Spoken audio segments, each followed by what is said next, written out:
All right, guys, for this Tedertainment Tonight, it's Christmas week. You know, we're about 5 days away from Christmas, so let's kind of change it up a little bit. We do these drafts sometimes with whatever topic that we're talking about. So let's go through. We've broken down. We'll probably post it on our social media. We've broken down our favorite Christmas music. We've broken down our favorite Christmas movies on previous pods. That's a standard one that people do. Yep. Hey, everyone, break down your favorite Christmas songs, your favorite Christmas movies. We do that all the time. This isn't that much different, but let's just go general holiday stuff. We're all going to do 3-point podcast, so we always stick to the number 3.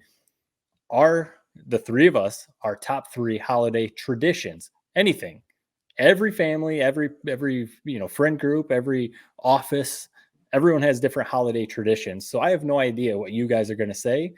It could be the standard stuff that everyone knows, but We'll go through draft style, but it's not going to be where if I pick one, Ted, you got to pick something else. We'll just go down the order. Just our 3 favorite holiday traditions that usually start, some people maybe start before Thanksgiving, but it seems like after Thanksgiving is where the Christmas time, the holiday stuff starts. So I'll go ahead and start it off since I'm kind of teeing it up, I guess. And mine's easy. My number 1, because I love it. I probably said it when we talked about Christmas music. It's the Christmas music. When Thanksgiving comes around and the serious, you talk about XM radio, Ted, all the time. When the holiday stations come back, I don't change the channel from about Thanksgiving until a day or 2 after New Year's. It's Christmas music for me in the car all the time. We listen to it at home. We'll turn on Pandora or Spotify, whatever, when we're at home with the kids. Christmas music is probably my number 1 holiday tradition. That's a good one. Yeah, I mean, you can't beat it. I mean, and that's the thing. Maybe that's why I'm not in the Christmas spirit this year. Is now that you're saying, it's like I don't think I've sat and listened to any Christmas music at all this year. That'll definitely get you in the mood. Yeah. One thing that's kind of weird, side story, is my dad came and visited with my mom. He like played music in his car. He was playing the Philadelphia Eagles like Christmas album. Like, what the hell are you listening to? I don't know. Even if you're a Lions fan, not even the fact that it's like the Eagles, just like what in God's green earth has this world come to? That's what you're listening to. But anyway, I can get my number 1. This is a weird one. You guys are gonna be like, what the hell? But stay with me on this one. The midnight mass or church on Christmas Eve. Listen, church any other Sunday of the year, it's the worst hour of the week in terms of boredom. I mean, it's good what you get out of it, but my God, is it boring. But in terms of the Christmas Eve, I actually appreciate kind of the pageantry that one day a year at Mass. I appreciate everything that is going on. The pageantry, the decorations, the fact that it takes like an extra 30 minutes, it seems like, because there's all the people there. I love it. It's still kind of boring, but it's a magical boring, and I appreciate it. It's a good tradition. I love it. The midnight mass, especially, even though I hate that nowadays it's like 10 p.m. or 9 p.m. It's not even midnight anymore. I used to love, we went to that a couple times when I was growing up. They have the candles lighting the walkway, everything about the midnight mass on Christmas Eve. I'm here for it. I love it. That's a good take. I actually wrote that down. Old school midnight mass Christmas Eve. I mean, that was one of my tradition things I had too. And I agree with you. It's kind of disappeared, but it was kind of special being able to just stay awake when you were younger. You're kind of going, but Mom, Dad, I'm so tired. But then you knew when you got home, you're probably going to pass out and Santa'd be there the next day. So that was a good take. Yeah. I would say one of my traditions, and this is nothing out of the ordinary, but kind of like Matt said with the Christmas music, I kind of like to fire up the old Christmas movies, like Home Alone, Elf, all the classics. And in fact, when I came down to do the podcast, my wife I had it on the DVR from last year. We never even watched it. And I'm sure we can find it anywhere with streaming and everything, but how the Grinch. She was watching The Grinch when I came down. So I hate that movie, man. I hate it. God, I hate it. Well, with Jim Carrey or the cartoon or both? I mean, I've never even watched the cartoon, the Jim Carrey one. There are some funny moments, but there are some good one-liners in it. But my God, as a whole, I hate everything about the aesthetic of that movie. It's creepy. It's weird. It is a little creepy. It's good though. Yeah. No, my number 2. Ted, you said midnight mass and then Christmas movies for your top 2. No, Jared had midnight mass. I went with Christmas. So with snake draft, so you got to go again. Who I do? Okay. Yeah. Well, I'll go back. decorating the outside for Christmas, putting up Okay. Christmas lights. It's kind of Yeah. evolved. I used to be a lot more gung ho, but I've kind of nailed it down to where it's not quite as difficult. I've got a nice little setup in my front. I got a little nativity thing. I got lights over our front window, and I've got a big star hanging down on my front porch. And then we hang up a wreath with bulbs above our garage. That's kind of it. But we don't. That's nothing. It sounds like this is a freaking weekend job. No, it's a day. It's a day job. I Not a agree full with you. day. Actually, that was my second pick. Ironically, I'll Nice. just piggyback off it. That is my second pick. Christmas Okay. lights, especially. It's funny you talk about how you don't put in the same effort. I finally have a house. We've talked about that on this pod. I mean, I don't own it, but I rent it. I always thought, like, when I had my own place, like, I would have the best lights on the block. I always thought that when I was a kid. Like, I'm gonna really do it up right. Now that I think about it, it sounds like the worst way to spend a weekend. I love other people putting up lights. I love looking at them, but my God, I mean, the idea of me getting on a ladder, and just like basically put my life on the line to hang up some lights, just to tear them down in a few weeks, it just sounds horrible. There's no shot in hell I'd do it. Like I said, I love the people that do it. There's nothing quite like that perfectly lit up tree. Sounds like kind of what you have, Ted, where it's like perfectly well done, manicured, follows the the gutters perfectly around the house. It does There's look pretty nothing quite good. like it. It always is a little bit depressing though. You'll have like the house, like imagine you're on a street and there's like 5 houses lit up in a row. Then there's like the one that has no lights, Right. and it just looks like a place that like where like Krampus would live, or Right. definitely a place you don't want to walk into. It creeps me out. But you can't overdo it at the same point. Like Yeah. I think about like you see some of these houses where it's like Fox Theater, like the way it's lit up, and like people are driving by, parking. I mean, this seems like something you'd bitch about on a pod in like 10 years, Ted, that your next door neighbor has like a Cedar Point type setup that's like an attraction. That is way too much, man. Do it good, do it nice. Have the matching lights. But if you're having the whole dance routine where they're dancing the lights and pop-ups, blow-ups all over the place, it's too much. You've gone overboard, and it's taking away from Christmas. What do you guys think of the blow-ups? Obviously, it sounds like They're you're horrible. not into it. I Yeah. hate them. Okay. I mean, maybe there's some cute ones, or there might be some kind of cool ones, but they seem a little gaudy. I don't know. I mean, you can definitely, maybe if you have one little one or something like that, like if one of your kids is really into, whatever character it is, okay, cool. But yeah, definitely you can go overboard. I don't know though, Jared. You say you don't like the Grinch. I think you could play the Grinch pretty well. I mean, Without makeup. I mean, man, you talk about wanting to get into the Christmas spirit. Go put up some lights, put up your Christmas tree, play some Christmas music. I mean, that'll get you in the spirit. It is fun. Christmas lights. I didn't think of that one, the decorations, because I do really enjoy that. I think it's fun. And my wife and I have talked about it. I don't know if it's just our area or what, but I remember growing up and we would do those weekend drives of just going to look at Christmas lights. We would just drive around and look at Christmas lights. The vast majority of houses used to always have lights. Now I'd almost even say it's less than half and half. Like it doesn't seem like as many people are doing Christmas lights. I don't know if they see it as a hassle, kind of like what Jared was talking about, or what. I don't know if it's a thing up there, but down here, probably around Christmas or around Thanksgiving time, all those like yard signs and advertisements go up of people saying, "Pay me and I'll put up your Christmas lights." Right. I'm always like, that's a heck of a business, a little side hustle. You got people that want Christmas lights, but they don't want to put the work in. Right. Pay me to do it. There you go, Jared. That'll get you in the spirit. Have a little side hustle. Did you miss the start of where I have no money? So that's that's the side hustle. Side hustle, yeah. That's the side hustle. You're saying I'm the one doing it. I've never done it, so I can't imagine I do a very good job. I would imagine if somebody's paying professionally to have that done, it would be like what I'm describing, like the perfectly lined up lights. I mean, just looking out my window, like I would say probably 1 in 10 houses on my street have lights. Right. So maybe it is like a dying breed. Seems tradition. Like it. People are getting out of the spirit a little bit. My number 2, office Christmas parties, or just Christmas parties in general. Family Christmas parties, office Christmas parties, friends Christmas parties, whatever. I love any social event. I love getting together, talking to people, and just hanging out, whether it's family, friends, whatever. I mentioned a couple weeks ago, I went to my wife's office Christmas party and it was a blast. I just love that kind of stuff.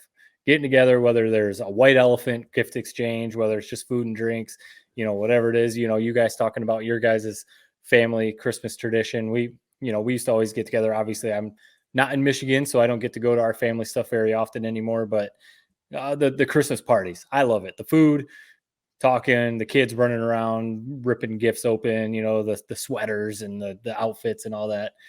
I love that kind of stuff. That would be my number 2. I'm gonna sound horrible, man. I'm gonna sound like a Grinch. I love parties. I love Christmas. I love the. I agree with everything. I love a good office party. Can I just say I hate White Elephant. I hate that effing game. Yeah. And usually it always is associated with the office Christmas party. I remember like 4 or 5 years ago at a job I used to have, we did one with like gift cards. Remember this moment clear as day. Probably why I hate this damn game. Open it up, Victoria's Secret gift card. Everybody erupts laughing like it's the funniest thing. And it probably would be funny, like for the people, but just me, I open it up. It's freaking uncomfortable. It's like, wow, this is weird. So I don't know. I just hate that damn game. It is, and it's one of those games. Parties, like food, especially, is always awesome. Yeah, the food is always good. I mean, the White Elephant thing, though, it's if you set it up as these are going to be gag gifts, okay, that can be kind of fun. But if you're trying to give legitimate gifts and you set the limit at $25, whatever, there's always going to be a couple, like you end up with the Bath and Body Works lotion set and you're just kind of like, oh, well, cool, thanks. And then you actually got something legit and you're like, can I actually have the gift that I bought? So that right. The White Elephant sometimes can be hit or miss. All right, what's your third pick? Last one, round it out. My third, if we're not eliminated, my third was going to be movies because I love the Christmas movies also. I mean, once the kids go to bed, my wife and I, we have our list. We want to watch Daddy's Home 2. We want to watch 4 Christmases. We want to watch Santa Claus. We want to watch Home Alone. We try and by the time we get to Christmas, we try and knock all these ones off. So we're in the process right now. Daddy's Home 2 is horrible, but it does have one of the funniest scenes I've ever seen, which is when he's walking with like hot chocolate to give it to Mark Wahlberg. It's like the most absurd way he like pours it all over himself as he drops it. It's so dumb, but I think that scene is hilarious. Mark Wahlberg and Will Ferrell are hilarious together. I love that combo. Movie. Yeah, they are. You wouldn't expect it, but yeah, they're perfect together. Number 3, this is just the obvious one. I mean, this would be the number 1 pick. I mean, opening presents. What more do I need to really even explain? There's nothing like that magic as a kid waking up, seeing those presents, especially when you think Santa is real and you really think about what all he accomplishes in one night. It's mind-boggling. But when you're a kid, and especially when you're a little kid, like your kid's age, Matt, where they have like 20 gifts because they're all like $15 a piece. And you can, you get a bunch of million toys. You're opening them up for an hour. When you get older, it gets a little bit more lame. It's like you get, I got an iPhone. It's like one little present you open, or an iPod, or whatever, an Xbox. Like you open up one thing. It's not quite that same magic. But when you're a kid, I like ages 1 to 12. I mean, opening up presents at any age is awesome, but especially those ages, it's the best. Yeah. Yep. That's one of the big magic parts of Christmas right there when you're a kid, without a doubt. Do I have one left? Is that what I have? One left. Okay. Well, I'm just gonna say that we're talking tradition, and our Frankenmuth Fattel family tradition get together. It doesn't get much better than that. It's all about family. We're talking about the younger generation now coming up, the grandkids. So I'm just going to say our annual family get together. We look forward to that every year. I mean, we've got it down to a fine art. You know, we have the dinner at Frankenmuth. We have the party afterwards. I mean, and there's games involved. It's just a great time to catch up with everybody, see what everybody's up to, and just have a great time. Yep. So so for those who don't know, my grandpa used to always pay for it for everybody, like 50% family, which I can't imagine what that bill is. We have one more year where some of the money that he had obviously is still going to pay for one more dinner for all of us. I heard a rumor that since you're the oldest sibling in the family, that you're going to be the one covering the tab next year. Wow. Is that true, or? It's a good thing you heard it as a rumor. That's for sure. That's just a rumor I heard. I can't confirm my sources, but that was definitely thrown out there. That is a false rumor, I can assure you. I will say this one other quick tradition that my wife and I have started with our grandkids. And I know, Matt, I've seen pictures of you and your family in pajamas. We get our granddaughters a new set of holiday pajamas every year. That's one of the things they open up, and then we make them. We take a picture of them every year. So that's one of our traditions. That's a classic one. The holiday, whether you open it up on Christmas Eve or Christmas morning, the pajamas, whether it's a full family matching or whatever. That's a good one. You can't let that tradition die when they No. get 12, 13, and that's the last thing in the world they want to do. You can't let it die. No, You that's a go good until they're point. 18, see all the pictures all in a row. Yeah, Yep. absolutely. And we also kind of evolved from Christmas cards to New Year's cards. So we have those pictures on the cards. Nice. That's what we do. That's a good idea. Yeah. Christmas cards is also maybe one of those that's kind of starting to go away a little bit. We still get a decent amount, Yeah. but I feel like back in the day, I remember like when I still lived Like at home. 50 of them. Yeah. Every day my mom would be opening up 5-6 Christmas cards and be like, oh, this is from some cousin out in California, or this is from some, whoever. And it was kind of cool. But now, you just see everyone on Facebook. So you just say, hey, happy holidays on Facebook. Yeah. Yep. It's lame. Well, I think we about covered it, didn't we? I mean, I'm sure holidays are great. I'll just throw like one bad tradition out. I actually wrote down like list like a 5, but I don't need to. I'll save them for after Christmas when I'm not so much of a Grinch. I like to call it. They always throw out, this is inappropriate. Close your ears. Yeah. Like the post nut clarity, like after you have sexual relations, like how your brain feels clear. You're probably wondering where I'm going with it. Ted's never heard that one, I don't think. Yeah, that's a youngin's term. I understand the post-Christmas clarity, like 10:30 on Christmas Day, when everything's come and gone, and you're like, F, man, I got 364 more days till next Christmas. Yeah. That's the worst feeling in the world. That, like, 2 hours before you go to sleep, you realize it's all over. It's horrible. Yeah, I to piggyback off of that, your triple X reference there. I don't know what I know you guys exactly knew what I what meant as soon as I said it. No. Yeah, no. It's a spot on comp of what you're saying. Yeah. It's also like there's a little bit on Christmas night, but it's still kind of cool because you got some new gifts and it's still Christmas break if you're in school or whatever. For me, it's definitely like after New Year's. Because like that week between Christmas and New Year's, it still feels like the holidays. People still have their lights up. You're still listening to the music, the movies. Bowl games is fun. A lot of people are either off work or school, so it's fun. But then like once New Year's hits, then it really is like, oh, we got to take this tree down. We got to take all the decorations down. We got to take the lights down. Mm-hmm. And then it really is the New Year, 360 days or whatever until the holidays again. That's the better day. Yeah, right. For sure. All right. Well, heck of a reference. You almost made Ted spit out his water. Have you ever heard that phrase before? I've heard something similar to that, yes. But the 1970s version, whatever that was. Yeah, absolutely. But Matt's got to figure out some way to get that in our social media post. I don't know how it's going to work, but God, that's good stuff. All right, guys. Hey, this is fun. This is a fun podcast. Our last pod of 2023. We will be having a special Michigan Rose Bowl edition coming up, a shorter one, maybe 20 minutes or so. We're going to give you our thoughts prior to the Michigan and Alabama game. Man, there's so many storylines that we're going to get into. It's going to be awesome. So we're looking forward to that one. But this is the last one of 23. I want to thank all our partners, including Memorial Healthcare's Wellness Center. Make sure you sign up for our 2024 membership. 15% off. Get yourself healthy. Get in shape. Boy, I need to get back in there on a everyday basis. I can tell you that much.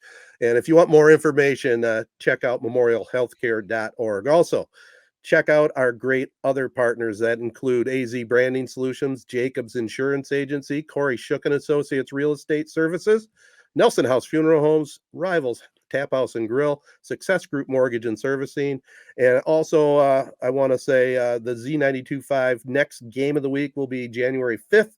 It'll be at the Wolfpack Gym, Langsburg, and Plymouth Christian. So get a chance to see Xander Woodruff there for the Wolfpack. Nice. Everybody have a great holiday. We'll talk to you on the backside. Peace and love as always. Be kind. Thanks for listening. See you later. Are you ready to take your brand to the next level? Look no further. Introducing AZ Branding Solutions, where we help grow your brand from A to Z. At AZ, we're committed to helping businesses and organizations like yours reach new heights. Our full-service print and digital branding agency is your one-stop destination for all things branding. Need a stunning web or graphic design that captures your essence? We've got you covered. Want captivating social media content that engages your audience? Done. And that's not all. We're experts in video production and photography, ensuring your brand tells a compelling visual story. Plus, we specialize in screen printing and embroidery, turning your brand into wearable art that speaks volumes. Whether you're a startup or an established business, AZ is here to transform your brand dreams into reality. Ready to grow with us? Partner with AZ today and experience the difference. Visit our website at www.az.co or give us a call at 1-844-360-AZEE. AZ Branding Solutions, where your success begins.